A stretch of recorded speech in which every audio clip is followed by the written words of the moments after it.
5 tip ta'aruf untuk orang yang baru nak belajar ta'aruf.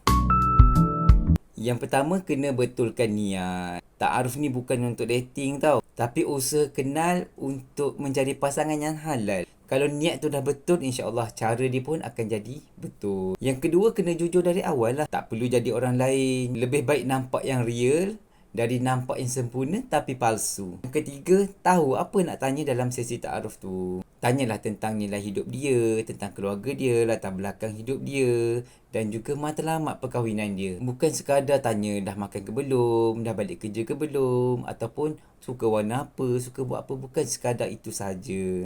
Yang keempat, kenalah jaga batas. Ta'aruf ni bukannya lesen untuk anda keluar berdua-duaan. Tapi ta'aruf ni adalah proses terhormat, bermaruah untuk anda mengenal calon pasangan anda. Dan juga yang kelima, kena libatkan pihak ketiga lah.